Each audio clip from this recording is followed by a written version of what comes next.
తెలంగాణ రెండో ముఖ్యమంత్రిగా బాధ్యతలు తీసుకొని నెల రోజులు గడిచిన నేపథ్యంలో సీఎం రేవంత్ రెడ్డి ట్విట్టర్ వేదికగా ఇవాళ తెలంగాణ ప్రజలకు సందేశమిచ్చారు.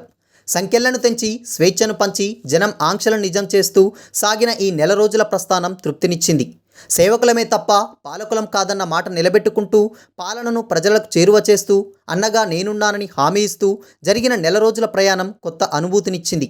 పేదల గొంతుక వింటూ యువతకు భవితకు దారులు వేస్తూ మహాలక్ష్ములు మన ఆడబిడ్డల ముఖంలో ఆనందాలు చూస్తూ రైతుకు భరోసా ఇస్తూ సాగిన నెల రోజుల నడక ఉజ్వల భవిత వైపునకు అడుగులు వేస్తుంది.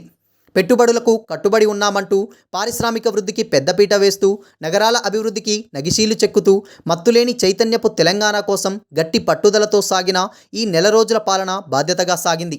రేవంత్ అన్నగా నన్ను గుండెల్లో పెట్టుకున్న తెలంగాణ గుండెల్లో శాశ్వతంగా నిలిచిపోయేలా ఇక ముందు కూడా నా బాధ్యత నిర్వర్తిస్తా, మీ రేవంత్ అన్న అని సందేశమిచ్చారు.